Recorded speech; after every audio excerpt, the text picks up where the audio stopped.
The questions today. Vera Wood, thank you so much for joining us. Hi, Tim. How are you? Doing very well. It's a pleasure to see you again. I know you've been a big supporter of the radio station, like a good friend of the station for I don't know how long, but you wrote in a testimonial, and I got you on to record it, and it was really good. So I'm glad to have you here as a guest co-host, and we're going to get to know you a little bit. But really, your job today is to help me ask the questions. So we're going to be talking to a lot of guests. We're going to have a great time. But before we get into all of that, let's just say our prayer. In the name of the Father, Son, and the Holy Spirit. Amen. Remember, O most gracious Virgin Mary, that never was it known that anyone who fled to thy protection, implored thy help, or sought thine intercession was left unaided. Inspired by this confidence, I fly into thee, O Virgin of Virgins, my Mother. To thee do I come, before thee I stand, sinful and sorrowful. O Mother of the Word incarnate, despise not my petitions, but in thy mercy hear and answer me. In the name of the Father, the Son, and the Holy Spirit. Amen. Amen. So Vera, I guess we need to introduce you to the audience just for briefly here. So how would you describe yourself? I went to Rice University. I studied chemical engineering, and then I went to go work for an oil and gas operator.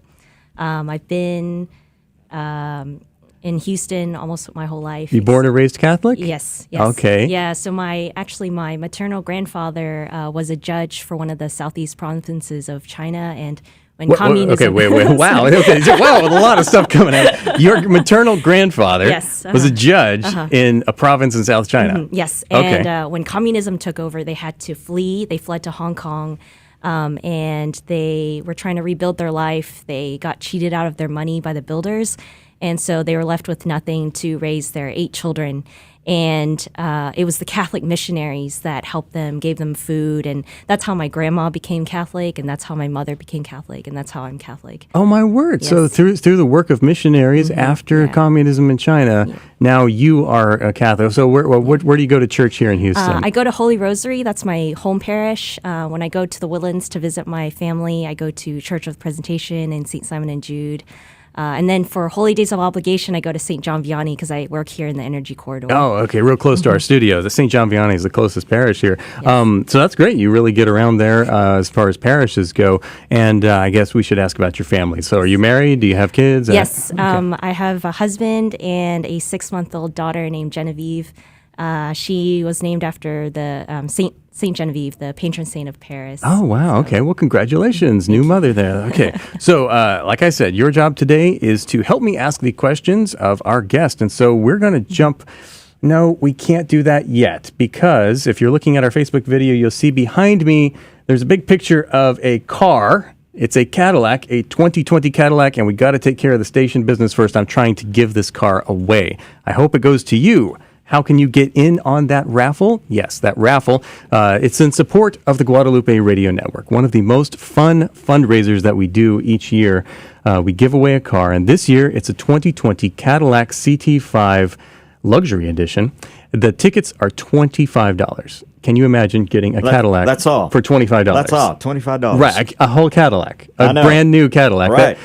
These cars were so popular, they were having trouble getting them stocked at the dealership. But we did manage to get our hands on one, and we're going to give it away. $25 could get you that Cadillac. If you buy 4 tickets, you get a 5th one free. So you get a deal as well if you do that. All of that is available on our website, grnonline.com. Now, I said this is a fundraiser. This is, I want you to win the Cadillac. But much more importantly, this is about supporting the mission of Catholic radio here in Houston and across the entire Guadalupe Radio Network. 37 stations touching 8 to 10 states based on how you count it. We change lives. God changes lives through this radio network is really what happens. And so we need your help. To fund this radio network, we have a large goal to hit with these raffle tickets, and I could really use your help to sell some. So my goal here in Houston, because I really want to beat Dallas, is 2,000 tickets by March 2nd. 2,000 tickets by March 2nd is a very high goal. I set it high on purpose because I've got some stuff to give away for the people that help me sell the most. So I'm going to break this down where we're going to keep it real simple.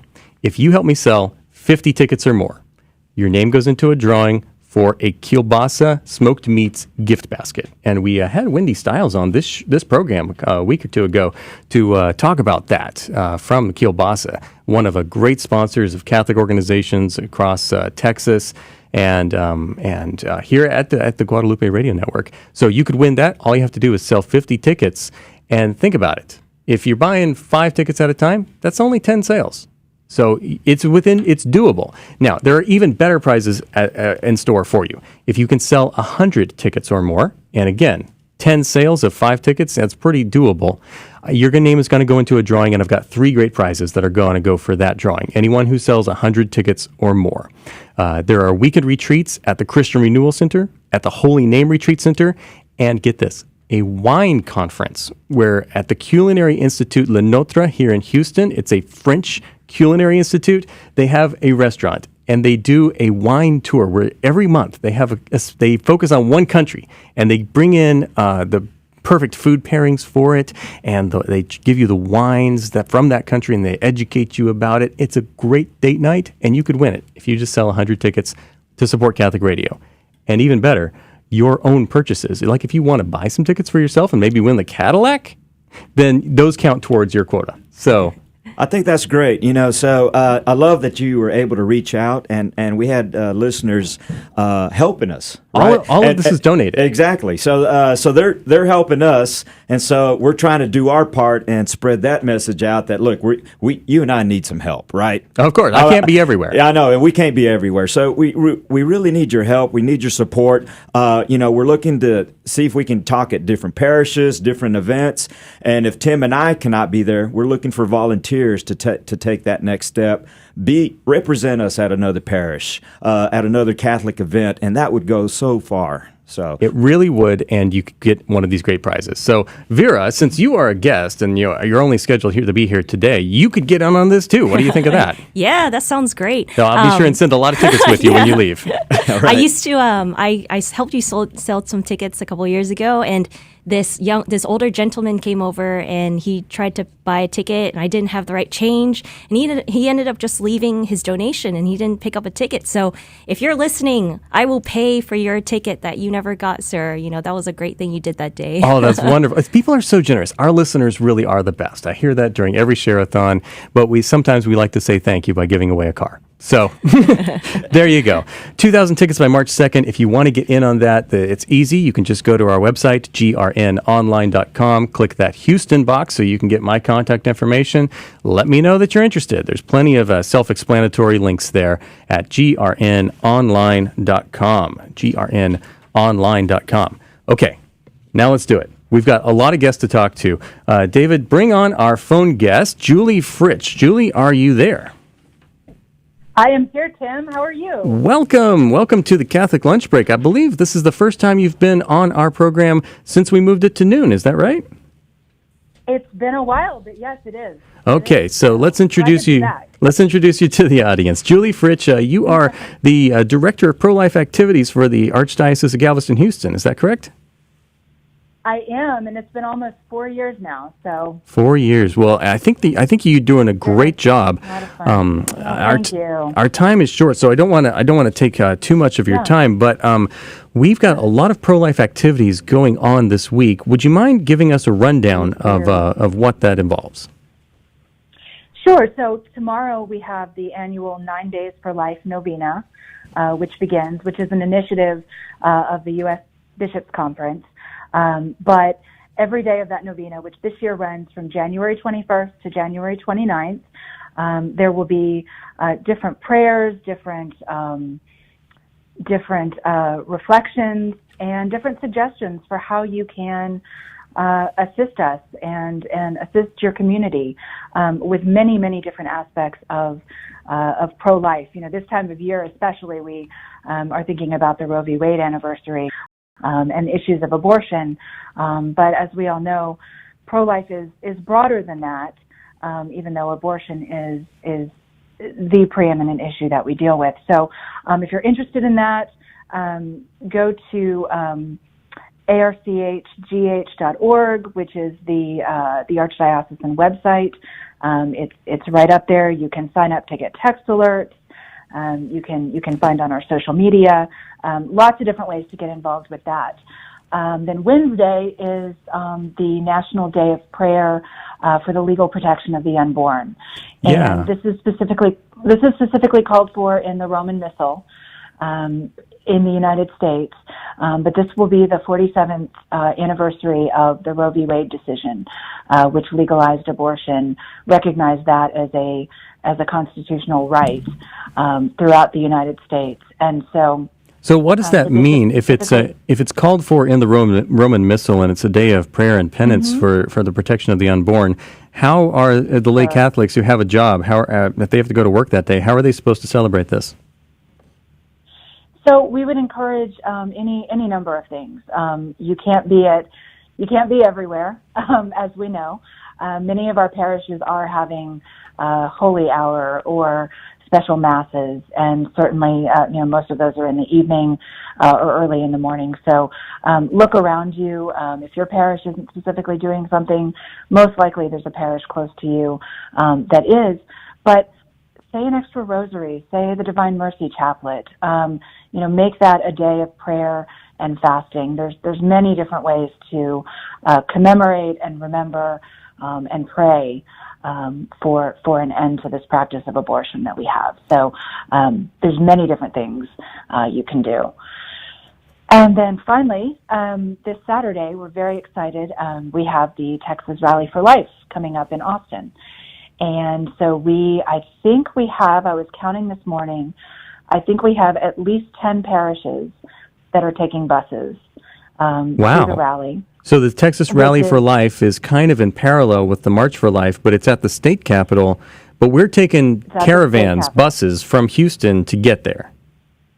We are, and I'm aware of at least 12 buses leaving from the Archdiocese. That's incredible. There probably are more, and that doesn't include different groups from our Catholic high schools that are also taking their own buses.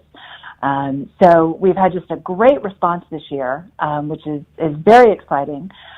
For those that maybe can't make it all the way to Austin that day with us, we are having our Archdiocesan Mass at 8:30 in the morning on Saturday. Everyone's welcome to join us for that, and that'll be at St. Bartholomew Catholic Church in Katy. So come out for that. Everybody's welcome, whether you're going to Austin or not. And is there a place to get all this information? Because that's kind of a lot. Is there a list of parishes that people can sign up for?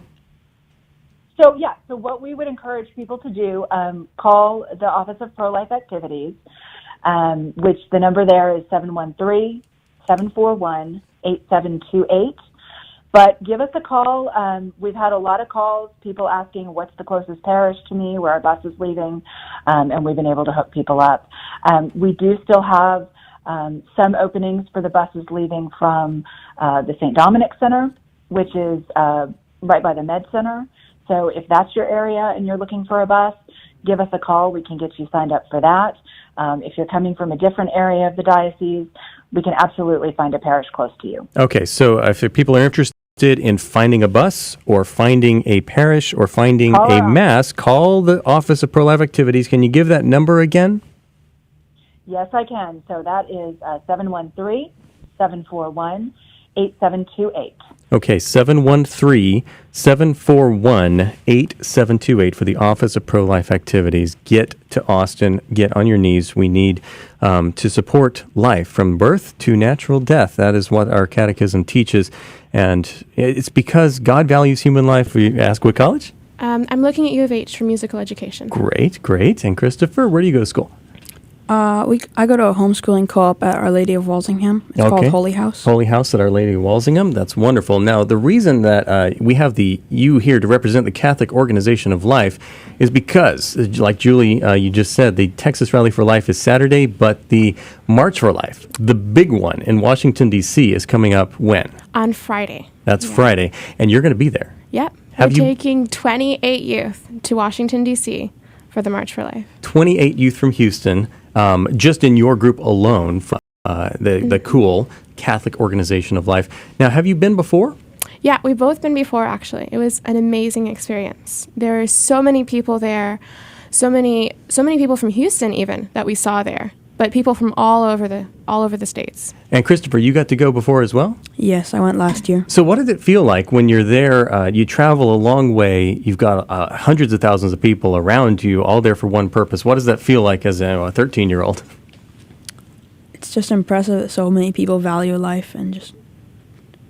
Yeah. Do you feel like, do you have plans for how you can participate in the March for Life? What are you planning for this year? So we plan to be there for the March for Life, the rally that happens beforehand, and also the pre-concert. We really like the band. The concert? The pre-concert. What band is it? It's We Are Messengers. We Are Messengers. I'll have to check that one out. Now, I want to add something into your itinerary, but our GRN station in Washington, D.C. is hosting an kind of open house for the marchers. So Yeah, we definitely looked into that. Good. I think that's going to be on our itinerary. I hope for you can sure. swing by. Tell me what you think. Yeah. Julie, have you been to the March for Life in D.C. before? I have. So I haven't been since I was in college, which is getting to be quite some time ago. But we used to take a group. So I am a Notre Dame alum, and we had several buses usually that would go from South Bend to Washington for that. And it is just amazing to see all the people, just the huge crowds from all over, and that come. And it's really such a prayerful and beautiful atmosphere that exists there. And sometimes you hear, last year we had, all the news about alleged, politics and things that were not so nice, but really that's not the atmosphere at all, the way it's portrayed in the media. It's a beautiful, peaceful, very inspiring event. Wow. So people... I think, actually, Daniela, you and I saw each other last night. I Yeah. think at St. Vincent de Paul, yeah. Yes. We ran into each other, and you guys were having a bake sale to finance the trip. But Right, just our last little bit. We're so glad you guys are. Yep, we're so glad you guys are going. That's really exciting. How do the Office of Pro-Life Activities and the Cool actually work together? Oh, it's in tandem for sure. Yeah. In tandem. So what kind of events do you guys put on? Well, we had our MOTSI this past October. You'll have to explain what that is. So MOTSI is an acronym for March of the Surviving Youth, and it's our day of prayer that the Cool puts together on normally around the 13th of October for any youth born after the anniversary of Roe versus Wade, because they survived the legalization of abortion in America. Wow, that's impressive. So why, as a teenager, why do you care about this issue specifically? I care about it because I need to support the next generation, and I need to support the culture of life, because that is what my beliefs are as a Catholic. Mm-hmm. Thank you very much. Daniela Martins, Christopher Martins, and Julie Fritsch, thank you very much for joining us on the Catholic Lunch Break. Thank you so much for having us. Thank you, Tim. You're welcome. We'll have to do it again sometime, but right now we've got more people to talk to. Vera, how's your first day on live radio going? It's going. Okay, good. Well, right after this break, we're going to be talking with a special guest from the University of St. Thomas. So stick with us. The Catholic Lunch Break, hosted by Tim Mott, Vera Wood, and David Magianis here on AM 1430. We'll be back in 2 minutes. You could win a brand new 2020 Cadillac CT5 Luxury Edition in GRN's 20th Anniversary Car Raffle. Upgrade your style and commute in comfort, all while supporting the mission of the Guadalupe Radio Network. The drawing for the Cadillac is March 6th, so get your raffle tickets soon. Each entry is only $25, and you get a 5th ticket for free when you spend $100. Just go to grnonline.com to purchase yours. That's grnonline.com. Tim Mott here, and I have some great news. To kick the GRN Cadillac raffle into high gear, we have several gifts for the listeners who help us sell the most raffle tickets. If you sell 50 Cadillac raffle tickets, you could get a kielbasa gift basket. Sell 100 tickets, and you could win a weekend retreat or a wine tour. And a large handcrafted rosary suitable for home decor is going to the top seller overall. We have to sell 2,000 tickets by February 28th, so email me now, tim@grnonline.com, tim@grnonline.com. Hey, dear listener, the Katie Prayer Breakfast is Thursday, January 30th. Come join us for food, networking, prayer, and inspiration before you go to work. This is a growing community of Catholics who want to live their faith better in their daily lives. Our speaker on January 30th is Bobby Ortiz, who works to save women from human trafficking. It's only $10 for the buffet breakfast, or have your business sponsor a table for $250. Get the breakfast details at grnonline.com. That's grnonline.com. Are you looking for a date night? Hi, this is David Magianis, and I invite you to the St. Cecilia Valentine's Dinner, Saturday, February 8th from 6 to 10 p.m. You're going to have a great time with fine food and wine, a silent and live auction, dancing, and so much more, and all hosted by the St. Cecilia Knights of Columbus, benefiting its charitable fund that supports many great ministries. Again, it's on Saturday, February 8th. To purchase tickets, go to stceciliavalentindinner.eventbrite.com.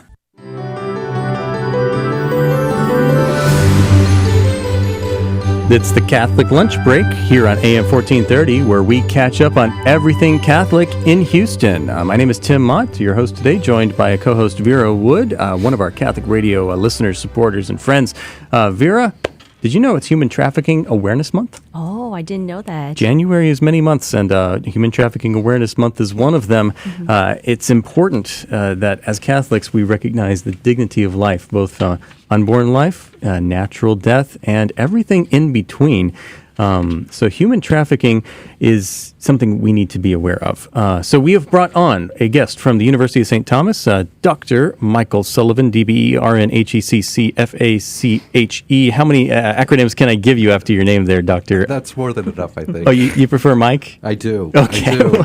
Well, I think if we can be a little more casual than we usually are on this show. No, that's not possible. We can't get more casual than this, right? Well, Mike, so welcome. Program. Thank you. It's a pleasure to be here. Catholic Lunch Break. We're catching up on everything Catholic in Houston. So let's get to know you a little bit. How long have you been at the University of St. Thomas? I began teaching at the university in 2016. 2016. And what do you teach? I'm teaching in the undergraduate programs and the doctoral programs. So you're dealing with a large age range there. I am. How does that work? If you've got like freshmen all the way up to postdoctoral students? Currently have 58 undergraduate students. I'm working with 3 doctoral students in their dissertations, and I'm working with 15 additional doctoral students. Wow. So a lot of students, and you are a professor in nursing, and also, what was the other one? Ethics? Ethical leadership in human services. Ethical leadership in human services. Now, I'm guessing that's probably the tie-in to your work in human trafficking. It is. Okay, so how did you get into studying or working in the area of human trafficking? I was reading an article in the Houston Chronicle that Mayor Turner was developing a task force for the Houston area addressing trafficking, also known as trafficking of persons, is modern-day form of slavery.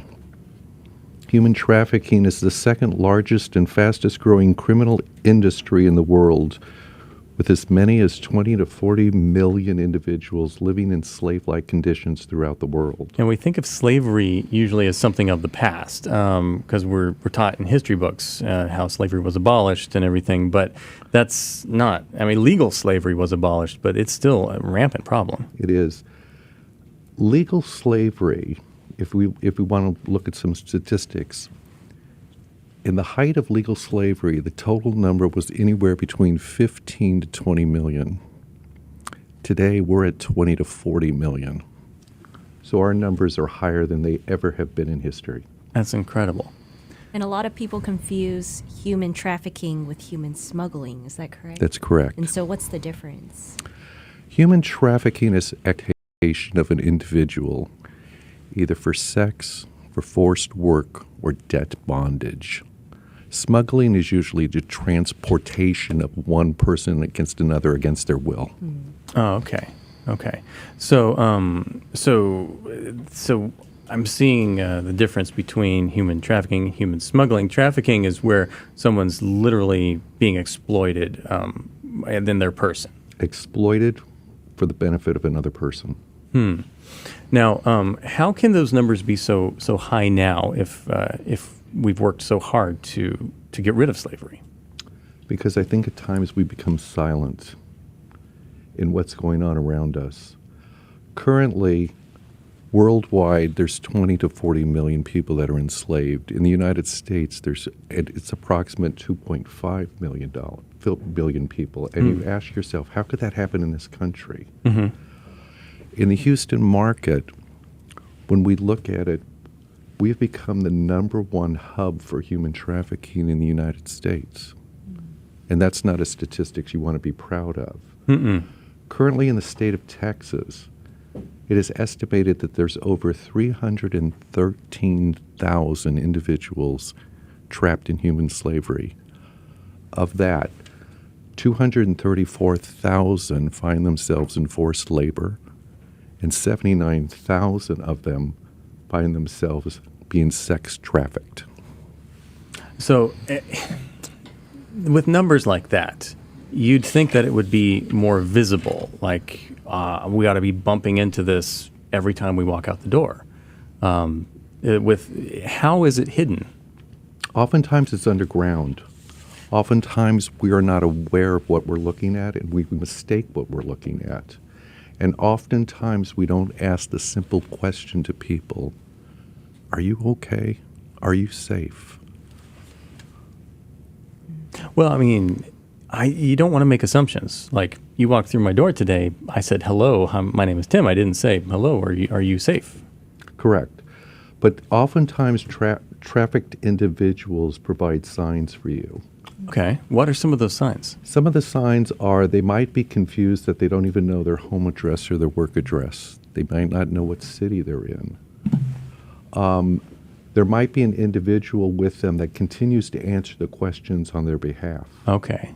Is that a captor? Is that a boyfriend? Is that a pimp? Who is it? And the other thing is,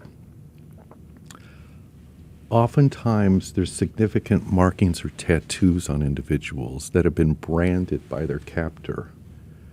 And one of the questions you can ask an individual, especially in a clinical setting, is, tell me about that tattoo. It's kind of cool. Where did you get that from? And the individual might say Miami. And then you say, well, what about that one? Where did that come from? New Orleans. And what about the one that's in color there? Boy, that's got some vibrant colors to it. Where'd you get that? El Paso. And you know that they've been transported across state lines. Huh. What these tattoos look like? Are they? Some of them are ownership, like the individual's names on it. Some of them even have a branding mark, like a code label in a store that you scan, that I own you. Some of them have labels like king or mine or property belongs to. Well, that's not even very subtle. No. They're not even really trying to hide it much there. Because it's a commodity. Oh, my word. That's when human life is so devalued as to become mere property. That's atrocious, and we ought to be enraged about this. And the reason is, one of the major reasons is the money that can be generated through it. It always goes back to money, doesn't it? It always does. How much money are we talking about? Worldwide, 33 billion. Billion with a B. In the United States, 9.5 billion. Now, an individual pimp can generate anywhere between $150,000 to $200,000 per year per girl, and oftentimes holds 4 to 6 girls. So if you do the math, it's about $1.2 million per year, tax-free money. There are 300 children in the United States that are at risk of being prostituted. Did you say 300? 300,000. 300,000. 300,000. Who are these who are at risk? The undocumented, people that are vulnerable, people with low self-esteem, people that are part of abusive families, and kids on the street. For example, a third of teens that are living on the street are lured towards prostitution within 48 hours after leaving their home. No, it's not safe to run away. No, it isn't. No, it isn't.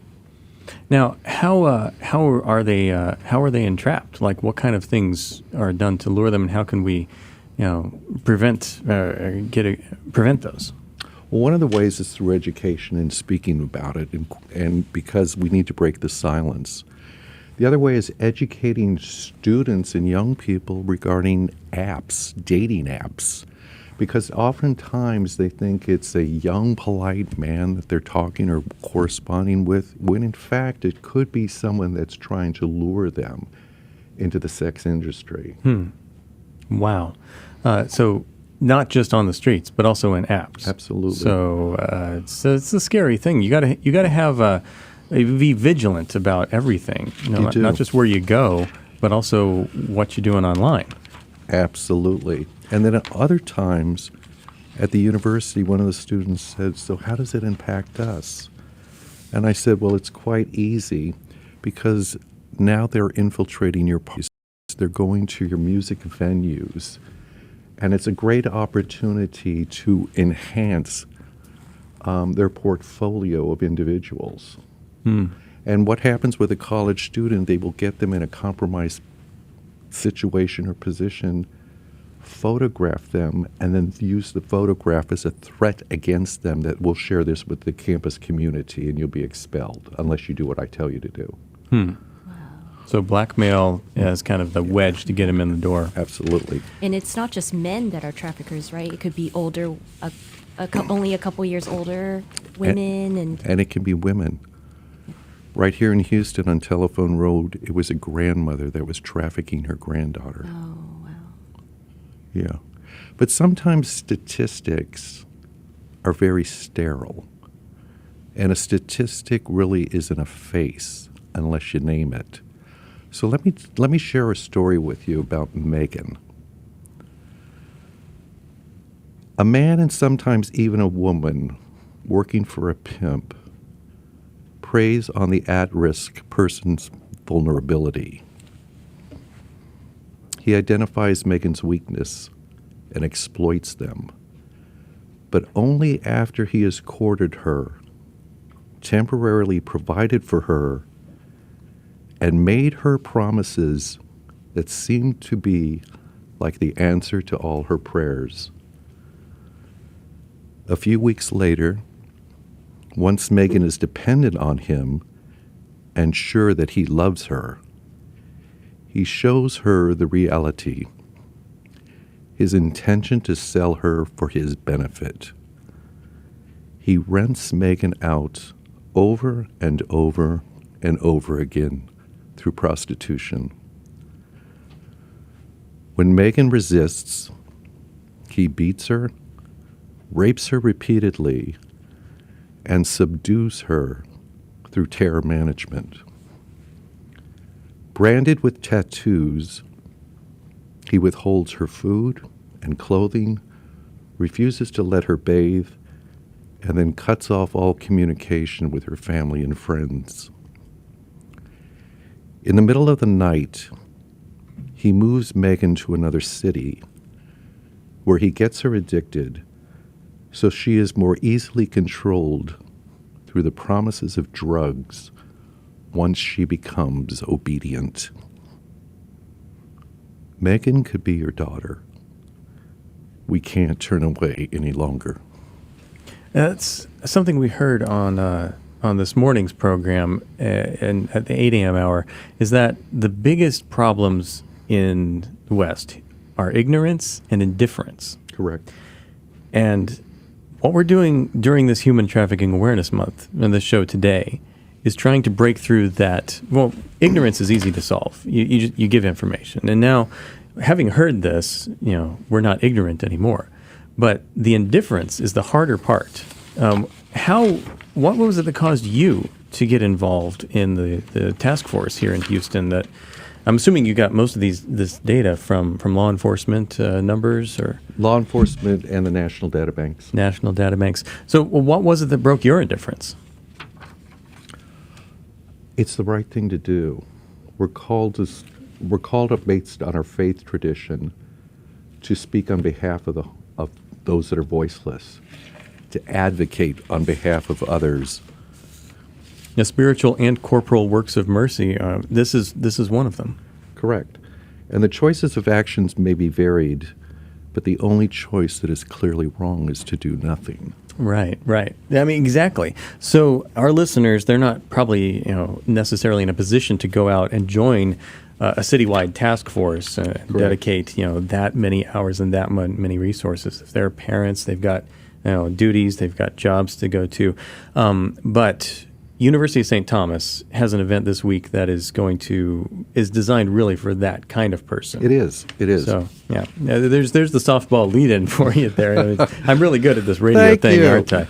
But your event is this coming Thursday. Can you tell me a little bit about what it's going to be, what it's going to involve, and who is invited to come? The event is held at the University of St. Thomas in Jones Hall on Thursday, the 23rd, from 1 p.m. to 2:30 p.m. in partnership with CHI St. Luke's Health. Okay. So a couple hours out of an afternoon, that's it. A couple hours after an afternoon.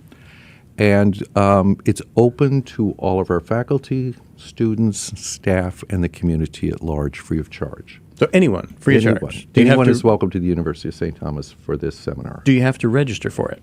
No. Okay, so you can just show up. Now, where on campus is Jones Hall? Jones Hall is in the middle of the mall. Okay. To the left of the chapel. Okay, so St. Basil's Chapel there. St. Basil's Chapel. The lovely gold dome, shining white walls. So if you park in the parking garage, it's only $5.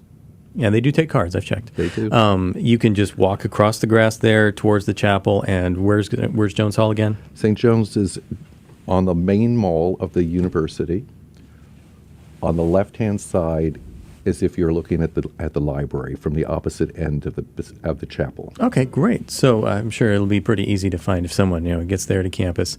Now, what is this couple hours on Thursday afternoon? What is this going to involve? It'll involve an overview of what trafficking is, how we can take corrective action and speak up, to report, to give our audience specific information and resources that are available. And we've invited two women that have survived the horrors of human trafficking to tell the story. Oh, wow. Okay, so actually, this is like eyewitnesses from the inside. Who lived it and survived it. They're going to have some stories to tell. Yes. And I bet after encountering them, you're really going to know what to look for in your own daily life. Absolutely. Well, that's incredible. Like lunch break. Is there any final thoughts you'd like to leave with the audience? I often think of individuals that have been trafficked, and I always recall the story of the prodigal son.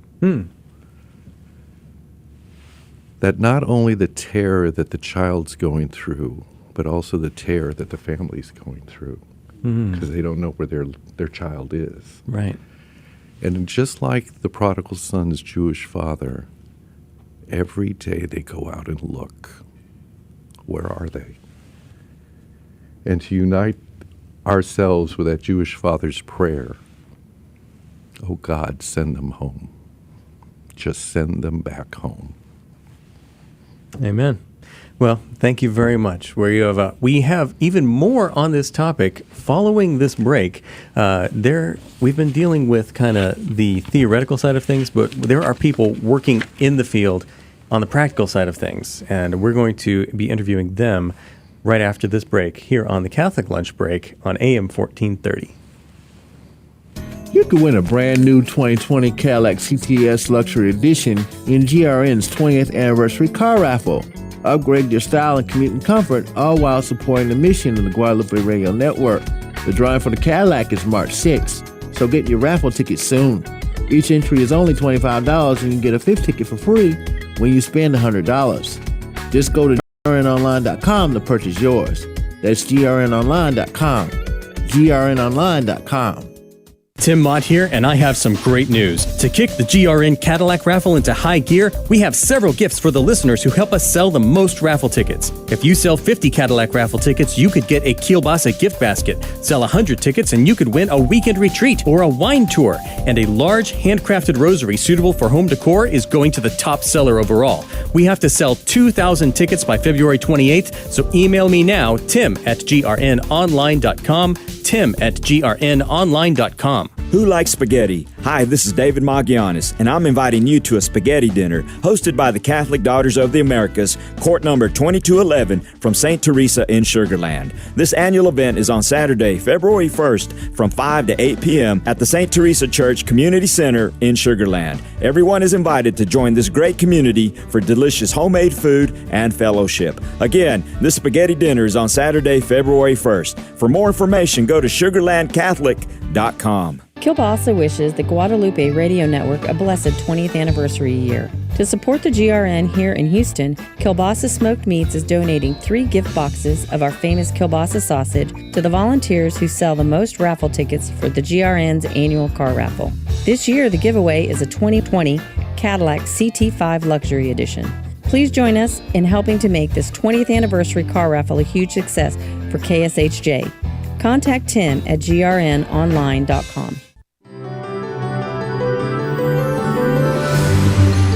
You're listening to the Catholic Lunch Break here on AM 1430 KSHJ Houston, where we catch up on everything Catholic in Houston. I'm Tim Mott, joined by David Bagianas and Vera Wood today. Vera, how are you liking this so far? Oh, this is great. I'm Good. enjoying it, yeah. Good. Well, I've got another great guest for you. Joining us in studio are Kara Parker, the Executive Director of The Landing, thelanding.org is their website, and Bobby Ortiz, Development Director for The Landing.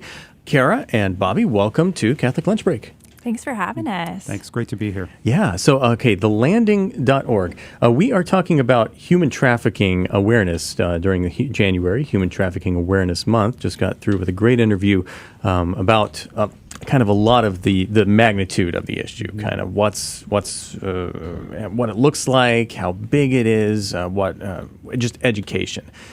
What is the Landing? Because you guys are working like there on the street, like making a difference. What is the Landing? Yeah, so the Landing is an organization here in Houston. We serve survivors of human trafficking as well as commercial sexual exploitation. And we do that in a couple of ways. So we operate a drop-in center down on Bissonnette. Bissonnette's one of the big hotspots nationally as far as trafficking and prostitution goes. Really? And so we have, so it's nationally known. It's not just a hotspot in Houston, but we even see people coming from other cities to Bissonnette because it's so well known. Oh, wow. That's terrible. It is, yeah. And so we have a drop-in center where survivors can walk in, they can receive basic services, so they can just get a meal, they can rest, get some clothing, and then we also provide counseling, and we pair them with case managers who help them with either their educational or their employment goals, just kind of walk alongside them and meet them where they are. So one of our big goals is just to create trust and engagement. So with this kind of population who have so thoroughly had their trust abused, we try to be a safe space for them where that we do kind of regain that trust and support them with the goals that they have. That is absolutely incredible. So it's a walk-in center. How does someone who we've just heard like a description of a case study where someone is really they're addicted, they're being controlled and manipulated and abused and even tortured by their captors. How do they know that they can walk into your place? Yeah, so I think that kind of the way that human trafficking often looks in the U.S. is it's someone who is being controlled either by force, fraud, or coercion. Mm-hmm. So I think often we think of people who are kind of physically restrained, but often it's people who've just been very manipulated or, as Mike shared, sometimes blackmailed. They're in a situation where they have been shown to view the situation differently than it may actually be. And so we try to create trust by we go out on the street, we share about our services, and we've seen actually over 40% of the people who come in have heard from another person we've served. So we see survivors sharing it with one another, which is really kind of the strongest way to build trust, is someone that they know and trust has been able to receive services and has shared it with others. That's a great perspective on how this works, because it's not just you hang out your shingle and people start walking in. You really work for that, and that word of mouth is both the best advertising, but also the best way to reach into someone's life is that personal connection there. Are you guys providing, in addition to like walk-in services and stuff, are you also providing kind of personal connections with the people that are being trafficked? Yeah, so we do. We try to have groups and classes and different ways that people can get engaged as they come into the center. So we do that. Within the drop-in center, we're also right now launching a youth advocacy program. So we've found that a good number of the survivors we serve were first exploited as a youth. And so we really wanted to be able to reach people earlier in their lives. And we see that even in Houston, I think in 2018, over 80% of the victims recovered were either high school or college aged. So very young on the whole in Houston. And so with our new program, we are pairing up as kids are identified and recovered and just providing advocacy services where we do the initial crisis response. We go out to the scene, we build the relationship, and then walk alongside them in their recovery journey as they're dealing with different agencies and all of the really practical components of their care. Well, that's good. Now, how long has the landing been in operation? We just celebrated 4 years this past National Human Trafficking Awareness Day, so we're very excited. In 4 years, we have served over 550 survivors. 550. That was going to be my next question. Like, how many people? So 550. And do you get to keep up with them, or kind of like do you really give them what they need and send them on their way, or are you able to maintain contact? Yeah, I think it varies. So being a drop-in center, often we engage with people really early in their journey. And so sometimes it's that we're kind of that safe resource that first helps educate them on trafficking and maybe help them view their situation in that light and help them self-identify as a victim and understand the resources that they're eligible to receive. And then they may go off to another longer-term ministry for support and care further along the recovery journey. But we also have some who we've been serving really the full life of our organization, and they've just kind of walked alongside from that kind of early stage of engagement, and now they've transitioned into a place of stability. They've been able to leave the life, find employment elsewhere, find stable housing. And so we've kind of seen both, where some are pretty short in our program and we just kind of hand them to another, or sometimes they leave and maybe come back years later for services whenever they are ready to make a change. Wow. Okay. Now I want to hear kind of the story of the landing, or like who founded it? Like, why 4 years ago was that chosen? Are you working with other organizations? Like, were you two involved in the founding of it? No, we joined the landing within the last year. Okay. The founder recently stepped down, the former executive director, Natasha Paradeshi, and we had some board members who, it was in their heart, and they just decided to start a drop-in center 4 years ago. We had Natasha likes to tell the story that she would be sitting in the drop-in center by herself and no one would show up. And finally, it just became when once one survivor came, and we have a story, we have her story that we'll share in a little while. But once one survivor came, then others came, and the word of mouth really became very critical. Yeah. And the way we've been able to gain support has really been, we built really good relationships with the local community. We built excellent relationships with some church partners who've been with us from the beginning. And then we just had some individual donors who understood. I talk to donors all the time and supporters, and what I hear over and over again is that we don't own anything, that we are stewards of what God gives us. And they feel a calling and they feel responsible to other human beings, and it goes against human dignity. And so we're inspired by the community of support that we have, and that's what motivates us and keeps us going every day. So personally for you, was there something specific that made you choose to get into this type of work? Yeah, for me, it really started internationally. I'd done some mission work for a year after college, and I saw it in places like Thailand or in Guatemala, where often it's a little bit more visible than we think of it here in the U.S. And I just saw some incredible ministries coming alongside either in outreach or in aftercare, and the difference that made in survivors' lives. And so then when I moved to Houston, I was originally in a corporate position before I moved over to nonprofit, and I was shocked to hear that it actually exists here as well. And I think of it, or I used to think of it as more of an international issue. And when I discovered what it looked like here in Houston, my heart broke for it. And I think God just really gave me a passion for caring for these people and being able to be part of the movement that is trafficking. Right. We have to be open to that. And even if we can't, make a career change Yeah. like you did, we can still go to the University of St. Thomas event on Thursday, and we can still break through our own ignorance and indifference towards that. So I guess maybe now's a good time to ask how our listeners could get involved in your organization. Do you use volunteers? Do you use, I know that you need donations, but how could people get involved? There are a couple of different ways that we ask people to get involved.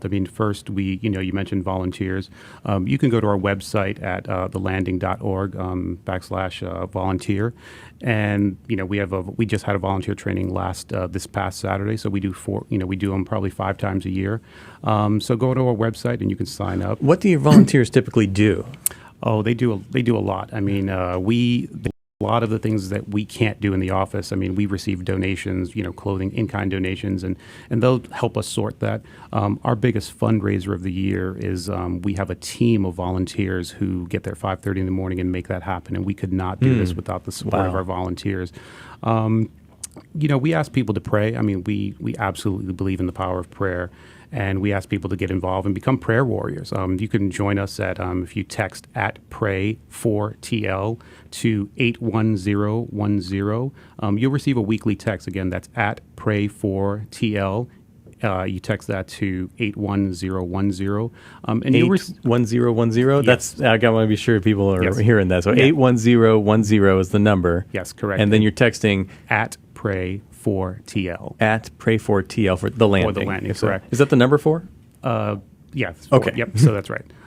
So we ask that people get involved and pray. We'll send you a prayer text. We'll send you a text maybe a couple times a week, and we ask you really to take a moment and pray for survivors. We'll let you know if someone's getting a job, maybe someone had a baby, maybe someone's not safe.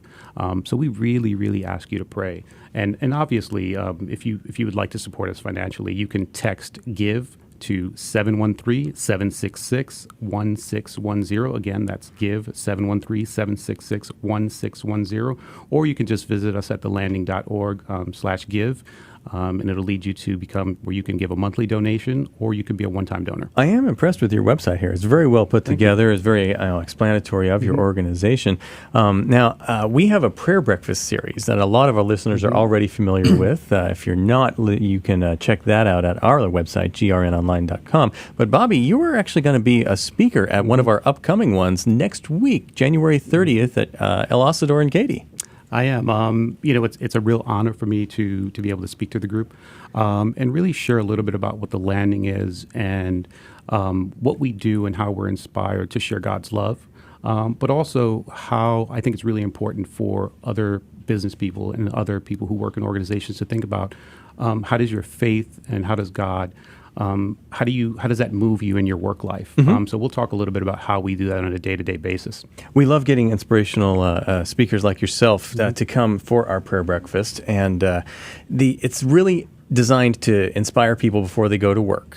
So you get to meet other Catholics from other parishes outside of Mass. You personally are friends with our station supporter, Claudia Garza, Farmers Agent. She's one of the organizers of our Katy Prayer Breakfast, along with Joel Matthews, joining us in the studio here.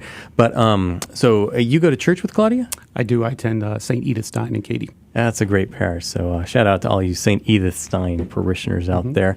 If you'd like to sign up for our prayer breakfast, it's only $10. You get a great buffet breakfast at El Asador on South Mason Road. This is going to be a week. That is all 7. Wow. Okay. So yeah, we've got tons of places for you to go.